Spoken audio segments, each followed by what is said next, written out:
In August, I read 13 books in 6 different genres. So let's go.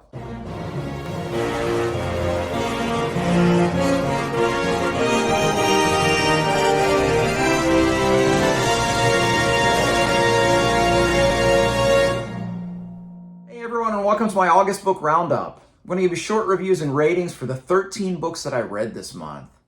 As I said, as I do read in a wide variety of genres, I'll like to group those in the description below. So if you want to skip a certain genre or skip to a certain genre, you can go ahead and do so.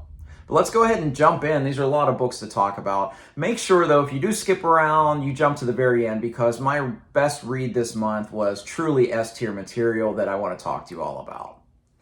So the first thing I'm going to talk about is a crime thriller that I read on my Kindle, and that is Without Fail by Lee Child. This is the 6th book in the Jack Reacher series. I'll be honest, I was about done with the Jack Reacher series. The first book, The Killing Floor, was remarkable. One of the best thrillers I have read. But the next ones were above average, below average, kind of middling. I wasn't really excited by these thrillers. Well, I was going to give him one more shot, and I'm glad I did, because Without Fail is the best one I've read since The Killing Floor. It is really high-paced, quick action that you would expect, a lot of twists and turns along the way. The general storyline is Reacher is hired kind of as a consultant to the Secret Service because there's an assassination threat against the vice president. And just a lot of twists and turns, and I really enjoyed Without Fail. I gave it a 4.5 out of 5. Next one I talk about is an audiobook that I listen to. I don't listen to that many audiobooks. This might be just my 3rd one of the year. But the audiobook I listened to over the last couple of months was called Ice Ghosts by Paul Watson. Now, this is a work of nonfiction, and it has to do with an historical mystery. I love historical mysteries, and this one was always one of my favorites. Maybe not my number 1 favorite, but definitely up there. And that is about the Lost Franklin Expedition. The Franklin expedition left England in the mid-19th century aboard 2 ships called the Terror and the Erebus, looking for the Northwest Passage, and they disappeared in the ice. And it wasn't until the 21st century that they found these ships finally.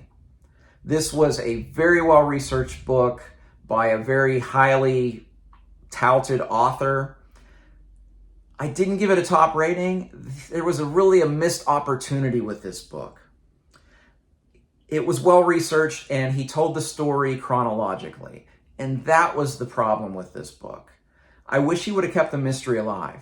Instead of telling us exactly in the first 10% of the book what happened to the Franklin expedition and then dealing with all of the people trying to find them later, it ruined the mystery for me. I think if an Eric Larson would have wrote this book, he would have sprinkled in all the things that we know now when we learned them, rather than giving it to you at the beginning of the book. So that detracted from my overall enjoyment of this book, but I still really enjoyed it, and I gave Ice Ghosts a 4 out of 5.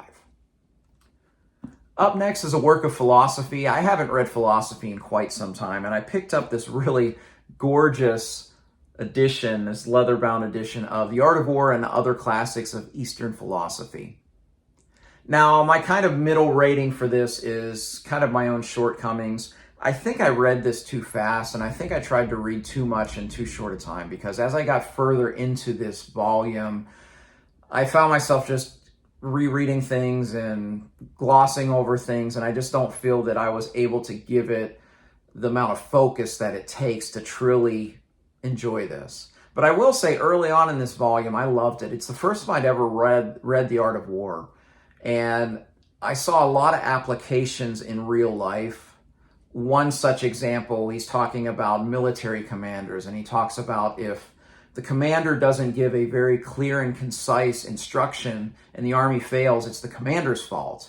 And I think of that as a teacher, how if I don't give the perfect instruction, it's my fault. It's not the student's fault that they don't perform if I don't give them the proper instruction.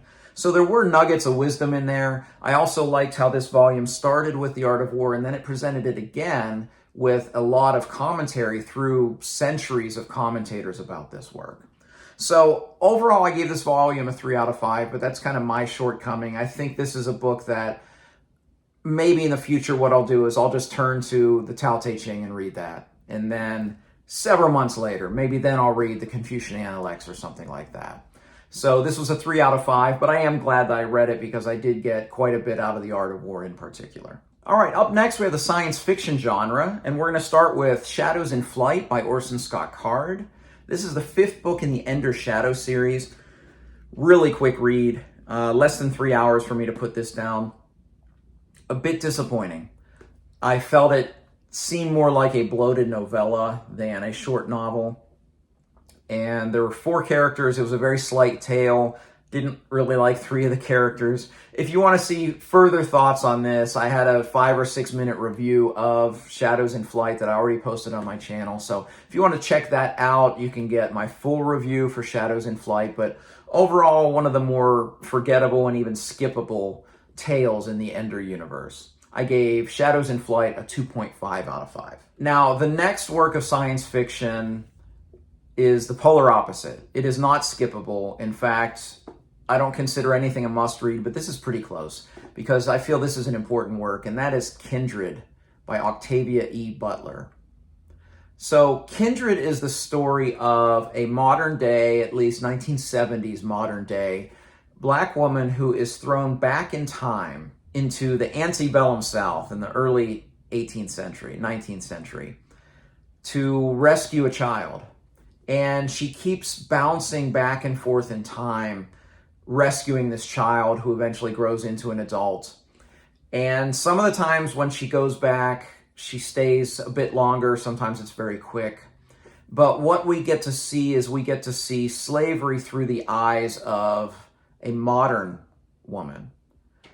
Most of the time when I've read about slavery, it's in historical fiction, and it's from the depiction of, if it's from the point of view of a slave, there's usually kind of 2 emotions that you see from them. You see perhaps relegation, where they have just settled and realized that, well, this is how it is, things aren't going to change, so I just have to endure.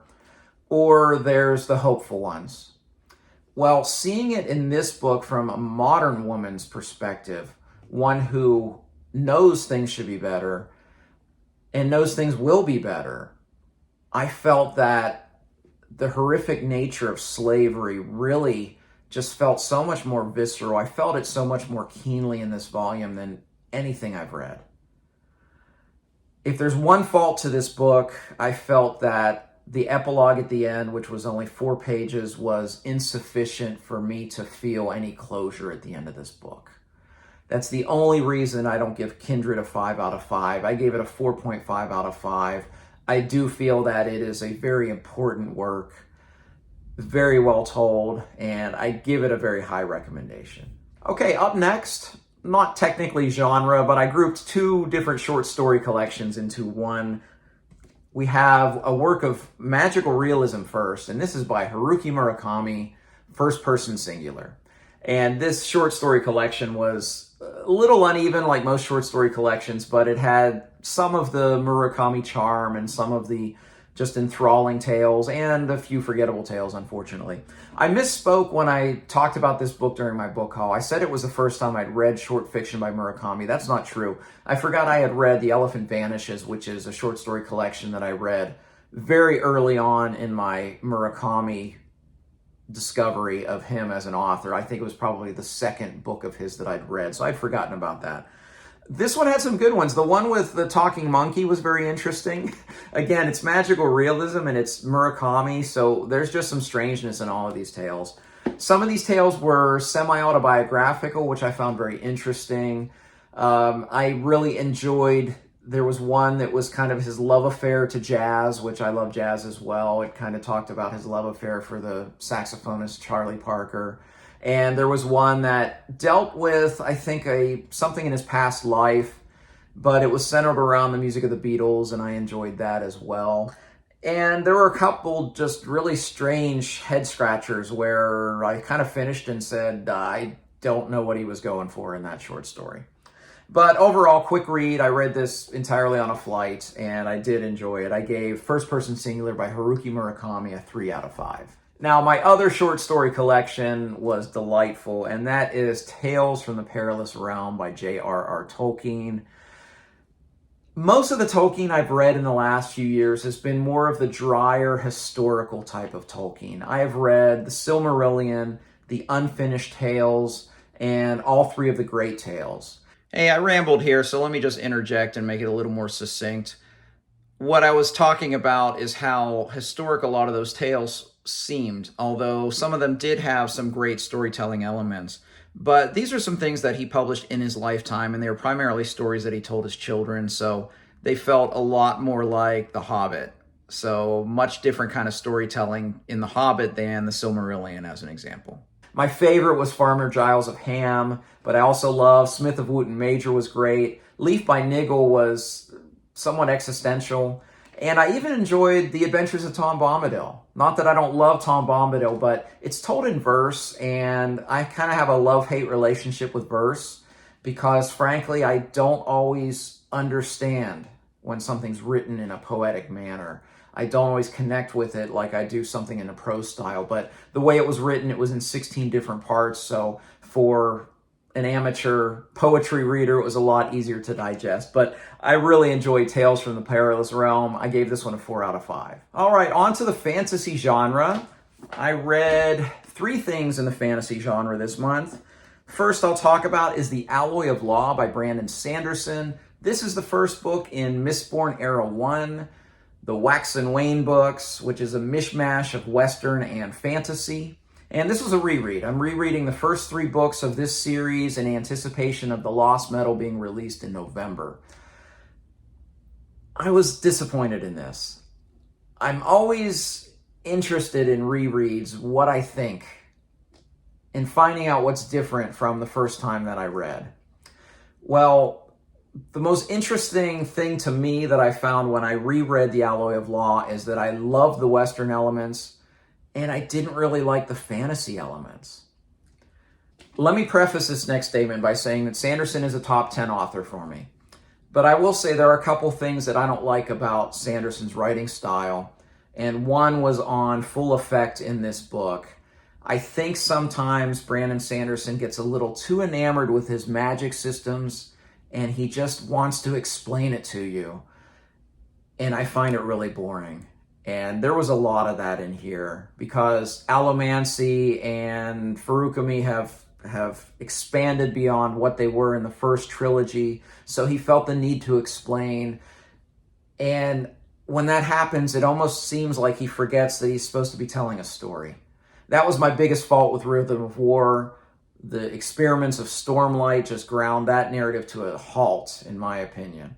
And I know most modern fantasy readers love that, but for me, I feel like I'm reading a science book.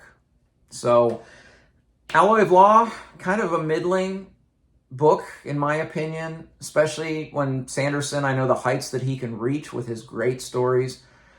But I do know that each book gets better in the series, at least the first time I read it. So I am looking forward to continuing, but I did give The Alloy of Law a 3 out of 5. Next one I'm going to talk about is another one that I read on my Kindle, and this is a novella by Tiago Abdallah called The Prelude to Ashes, or A Prelude to Ashes. So you can get this one for free if you sign up for his newsletter on his website, and I highly recommend it because it was fantastic. It's, I don't know page count when you read on a Kindle, maybe 100 pages, 120 pages, and I was absolutely blown away with the level of world building, the level of character, while still giving a pretty great narrative and a narrative arc to this story that frankly wanted me to just damn my TBR and pick up the next book. Because this is a prelude to his novel. He has one novel out, it's the first in a series. The series is called The Ashes of Averin. I was really blown away by it. I got characters that I cared about, and the world was mostly totally depicted in my mind. There's one aspect that I didn't understand, the dynamics between the religion and the state, like church and state, how they fit together. But besides that, I have nothing negative to say about that novella. I really enjoyed it. The writing style was fantastic. I highly recommend it. I gave A Prelude to Ashes 4.5 out of 5. And my next one is another self-published author. And let me tell you, I've read 3 self-published authors in the last 3 months. Tiago Abdallah, and I've read Ryan Cahill, and A.R. Witham in this one. And I'll tell you, if These three guys are indicative of what is going on in the self-published realm right now. I need to read more because all three of them were truly fantastic. This was The Legend of A.R. Witham. He's not a legendary author yet, but he may be based on this. No, it's called The Legend of Blackjack by A.R. Witham. And this is one I mentioned when I was talking about Alloy of Law, how Sanderson kind of forgot that there's supposed to be a story going on. This story never stopped. And it was just a delightful read. It made me feel like when I was a younger reader reading The Hobbit, Watership Down, Once and Future King, those kinds of things, kind of those younger fantasy. I wouldn't label it as YA like I've seen it labeled because I think that has different connotations. You know, there's no love triangle in here or anything like that. But Legend of Blackjack is a fantastic portal fantasy where we follow this very young protagonist on his 14th birthday, and he's kind of a boy genius, which I know that's a trope some people don't love, but I do. I love smart protagonists of any age. So I enjoyed his being thrust out of Chicago into this magical land of Keymark with talking animals and all these companions, and there was a little found family in the middle of this, and I just found it delightful. And when I got to the end, I found myself oddly moved from an emotional standpoint. The journey that A.R. Witham takes you through in this book is truly remarkable. I did see the big plot turn at the end coming, but it didn't detract from me what this book meant for me as a reader. So I thoroughly enjoyed The Legend of Blackjack. I gave this one a 5 out of 5. And again, if this is what self-published authors are putting out right now, I'm going to be reading a whole lot more. Now on to my read of the month. Most months it would have been this. Notice I didn't say book of the month because my read of the month is the Age of Madness trilogy by Joe Abercrombie. Now, I will review each book, but as a whole, this is an S-tier series that blew me away at times. It surprised me. I enjoyed just about all of it. I thought it was just a fantastic possible conclusion to the entire First Law saga. Now, this is technically a standalone trilogy. However, I honestly look at all of the First Law books as one big trajectory. The 9 novels, you have a trilogy, 3 standalones, short stories, and another trilogy. I think they all interconnect. As a couple examples, there is a character that I know is in at least 9 of the 10 books. Additionally, there's a character introduced in the First Law trilogy whose character arc, the bulk of it happens in The Heroes, one of the standalones, and then it concludes in this series. So I don't think if you read these 3 by themselves, you would quite get the same impact, including the very ending of this book. So because of that, I think you should read it all. But I love First Law. If you saw my tier list, you know that is an S-tier series for me. But let me talk about each book. The first book is called A Little Hatred. And I'll say this was a 4 out of 5 for me. This was the only one that I didn't feel was quite S-tier, and that was personal. And it had to do with the setting. The setting at this point in the series, because this is a world that's changing, is basically a magical world where the age of industry has hit. And again, this is personal dislike for the setting because ever since I was a kid, every time I was in social studies or history and we started talking about the Industrial Revolution, I just wanted to be somewhere else. In fact, if you had to make me tell you my least favorite era in history, it would be the Industrial Revolution. I just find the whole thing banal. I don't like, it's just boring to me. I don't know why. It just doesn't speak to me. It doesn't capture my imagination. In this first book, we had a lot of touring factories and touring warehouses and talking about this machine and that machine. And that aspect of the story, eyes glazed over, and it was odd to be reading a Joe Abercrombie book where there were passages I just wanted to get through. However, I did like what the Age of Industry did on a social level for this series, because what it did is it increased the gap of the income inequality between the nobles and the working class. It put a lot of the working class totally out of work because the machines could do the work of multiple people. And because of that, it caused a lot of unrest in humanity in this world. So I like what it did in the setting, but in the first book, because so much of it was, establishing this new world, it just wasn't great for me. I still really, really liked the book and gave it a 4 out of 5. The characters initially, I didn't love them at first, but I did love them by the end. And some of them have some just compelling arcs throughout all 3 books.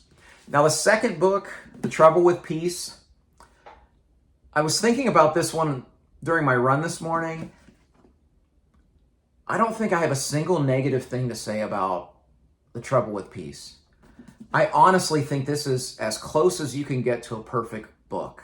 This has perfect plotting, perfect pacing, perfect character arcs, plot always moving, always changing, usually based on the character's motivations, and no middle book syndrome. A lot of times, the second book of a trilogy, you either get a cliffhanger that, makes you want to read on or makes you mad because there's no closure. But this one had a satisfactory ending. The big arc of this story ended, but there was just a little bit that the story's not quite over. Home run of a book. One of Joe's finest, if not his finest book. Trouble with Peace, easy 5 out of 5. If I could give it a higher rating than a 5, I would have. And the last book is called The Wisdom of Crowds, and this is also a 5-star read for me. The Wisdom of Crowds, the most interesting thing that I found about The Wisdom of Crowds is that 100 pages in, I still didn't know where the story was going to go. That doesn't happen very often in a book because there were so many directions this story could have went. And it was just so engrossing, just wondering, where is Abercrombie going to take this tale? And it was fantastic. And then when he went the direction he went, it makes you understand why certain characters were doing certain things along the way. And I'll tell you, the ending, one of those big plot twists out of nowhere that Abercrombie does so well. But when you see it, you say, of course. Why didn't I see that coming? That just seems like the most natural thing. Of course this would happen at this point in the book. Wisdom of Crowds, maybe not the perfect book like The Trouble with Peace, but it was easily a 5-star book for me. The Age of Madness is a fantastic trilogy, one of the best by one of my favorite fantasy authors. And the Age of Madness trilogy is my read of the month or books of the month in August 2022. So, hey, what did you read this month that you loved? I'd love for you to give me some great recommendations in the comments below. Or if you've read any of these, let me know what you thought. I'd love to talk with you in the comments below about any of those things. If you like this video, please like and subscribe. Also, find me on Twitter and Goodreads. I'd love to interact with you there. As always, thank you for watching. Until next time, goodbye.